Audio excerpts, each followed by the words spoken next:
안녕하세요, 김혜김씨입니다. 실제로 저는 김혜김씨가 맞고 채널 이름은 김애김씨예요. 김혜김씨 채널명에 별 다른 의미는 없고요. 단순히 작년에 차 바꾼 김에 시작한 채널이라 김혜김씨라고 지었는데 아무튼 이게 중요한 게 아니고, 소나타 하이브리드 1년 후기 2부의 순서는 첫 번째, 계절에 따른 연비 변화, 두 번째는 1년 유지비, 그리고 세 번째는 추천 옵션과 더 있었으면 하는 옵션입니다.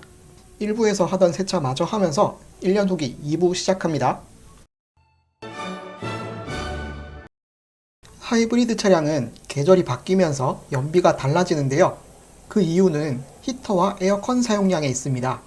지루한 부분이니 빠르게 설명갑니다. 하이브리드 차량은 히터는 냉각수, 에어컨은 배터리를 사용하게 되는데요. 일반 차량은 엔진이 상시 가동되기 때문에 냉각수를 이용해도 효율에 큰 변화가 없지만, 하이브리드는 수시로 엔진을 끄기 때문에 히터를 위해 냉각수 온도를 유지하려면 엔진이 켜지게 되고 그만큼 연비가 떨어지게 되죠. 에어컨 사용 시에도 마찬가지입니다. 둘 다 엔진을 가동해 냉각수와 배터리를 거쳐 사용되지만 두 방식의 효율 차이로 인해 에어컨보다 히터 사용 시 연비가 더 안 좋게 됩니다. 보다 자세한 설명은 생략하겠습니다. 이 외에도 계절에 따라 오일 점도 변화, 흡기 온도 등등 수많은 요소가 있겠지만, 하이브리드 연비에 가장 큰 영향을 주는 것이 히터와 에어컨 사용량이라고 생각합니다. 물론 어디까지나 계절에 따른 연비 변화이니 이건 참고만 해주세요. 아무튼 결론부터 말씀드리면 1년간 4계절을 지나며 봄, 가을, 다음은 여름, 그 다음으로 겨울 순으로 연비가 좋았습니다. 봄, 가을에 연비가 가장 좋은 이유는 기온이 20도 중반 내외로 히터 사용량이 거의 없고 에어컨도 많이 쓰지 않는, 온도 유지에 큰 에너지를 사용하지 않는 계절, 봄, 가을의 연비가 가장 좋았습니다. 특히 주차장에서 시동 건 후에 실내 온도 조절에 소모되는 배터리 양이 적을수록 EV 모드가 더 쉽게 유지되기 때문에 그만큼 불필요한 엔진 사용량이 줄어들어 비교적 짧은 거리를 운행하는 경우에도 준수한 연비를 기록하는 계절입니다. 다음으로 연비가 좋은 계절은 여름인데요. 여름에 에어컨 사용해봐야 뭐 얼마나 배터리 쓰나 생각되겠지만, 한여름에 막히는 시내에서 신호대기 시 에어컨 사용으로 배터리 게이지가 줄어드는 게 눈에 보일 정도입니다. 엄청 막히는 큰 사거리에서 신호받는 동안 엔진 2번 켜진 경우도 있었어요. 하지만 어디까지나 봄, 가을에 비해 낮은 편인 거지, 고속도로나 막히지 않는 시내 주행 시에는 악셀을 밟으면 엔진이 자주 가동되면서 동력 전달과 동시에 배터리 충전도 쭉쭉 해주기 때문에 연비에 큰 차이는 보이지 않습니다. 물론 짧은 거리 주행 시에는 초반 온도 조절에 사용한 연료 때문에 봄, 가을에 비해 연비가 좀 낮게 나오는 편입니다. 다음은 연비가 가장 낮은 겨울인데요. 겨울은 냉각수 온도를 이용해 히터를 가동하는데, 탑승 후 시동을 걸면 엔진과 냉각수 온도가 낮아서 이때 소모되는 연료도 많고, 냉각수 온도를 올려도 정차 중에 EV 모드가 작동되면 히터 사용으로 냉각수 온도 게이지가 줄어드는 걸 볼 수 있습니다. 게다가 하이브리드 배터리는 겨울철 효율이 좋지 않은 편이죠. 하지만 겨울철에도 장거리 주행 시에는 엔진이 자주 켜지면서 냉각수 온도 유지와 배터리 충전을 보조해주기 때문에 제법 괜찮은 연비를 보여주기도 합니다. 두 번째, 1년 유지비. 1년 유지비는 유류비, 보험료, 세금, 그리고 기타 정비 비용입니다.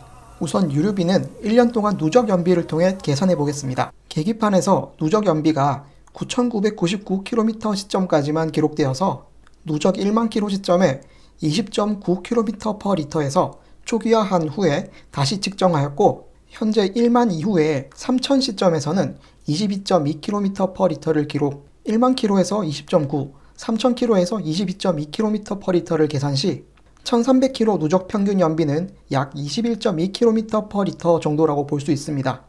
이 기준 13,000 주행 시 소모한 연료는 약 613리터이고 현재 휘발유 리터당 평균 1,600원 계산 시에 98만원입니다. 실제 제가 1년 동안 결제 내역은 약 85만원 정도인데 그동안 기름값이 많이 오르긴 했네요. 보험료는 만 30세 이상 기준 부부 한정으로 약 48만원 납부했습니다.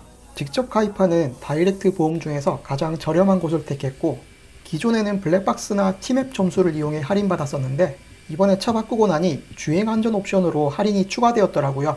그리고 세금은 1999cc 기준 올해 1월에 연납하니까 9.15% 할인되더라고요.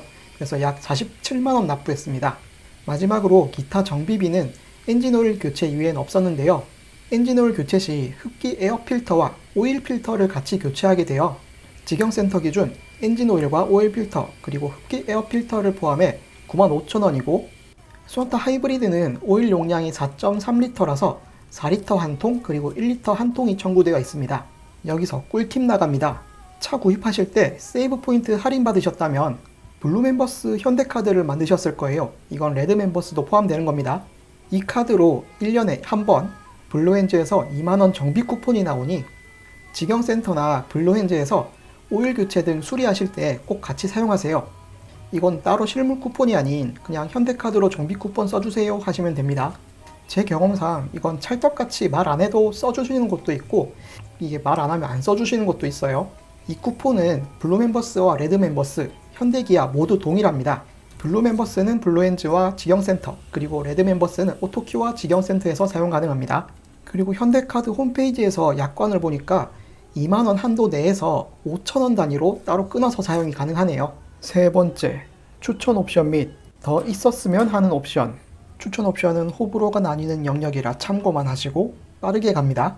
옵션은 다다익선이지만 인생은 언제나 선택의 연속이죠. 써보고 가장 마음에 들었던 거 3개 추천 갑니다. 가장 추천해드리는 옵션은 역시 현대 스마트 센스입니다. 요즘 신차 뽑을 때 대부분 선택하는 옵션이죠. 소나타 하이브리드에는 스마트 센스에 후방 주차 충돌 방지 보조 기능이 포함됩니다. 이게 무슨 기능이냐 하면 후측방 충돌 방지 보조와는 다르게 후진할 때 벽과 같은 고정된 장애물도 인식해서 브레이크를 잡아주는데요. 뒤로 바짝 붙여야 되는 경우에 쏠쏠한 도움을 주는 기능이에요. 그리고 스센 하셨다면 HUD 같이 하셔야죠. 이게 스마트 센스와 영혼의 짝꿍이라 할 수 있는 옵션입니다. 나는 운전할 때 이런 거 필요 없다 하시는 분들도 이따가 없는 차 타보시면 허전해 하시더라고요. HUD가 스센과 영혼의 짝꿍인 이유는 운전 중 시선을 계기판으로 내리지 않고도 현재 속도는 물론이고 후측방 정보, 차선 인식 유무, 크루즈 속도 설정, HDA 적용 유무, 앞차와의 거리 설정 단계를 한눈에 알아볼 수 있어서 내 차가 정신 차리고 잘 가고 있나 하는 정보를 시선의 이동 없이 한눈에 알 수 있게 해주고, 길 안내 정보와 단속 카메라 거리 및 단속 내용이 속도인지 신호위반 인식 포함인지도 요약해서 알려주니까 잘 모르는 초행길에 정신없는 상황에서 과태료 방지에 도움을 줍니다. 물론 단점도 있는데요. 앞유리로 대시보드가 반사되는 한낮에는 헤드업 디스플레이에 구조물이 비쳐서 좀 거슬릴 수도 있습니다. 다음은 보스 스피커 옵션입니다. 스피커는 호불호의 영역이지만 60만원 정도의 이 정도 퀄리티라면 적게는 3에서 5년, 많게는 10년 이상 운행하면서 하이브리드 시스템으로 조용해진 실내와 더해져 가격 대비 충분히 만족스러운 드라이빙 환경을 만들어줍니다.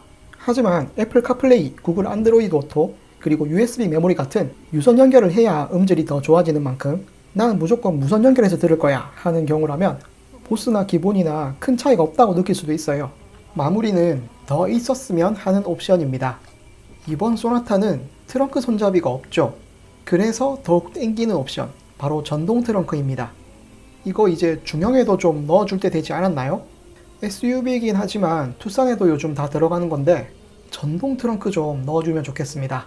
아무튼 1년 후기는 여기까지입니다. 그럼 다음 영상에서 만나요. 안녕.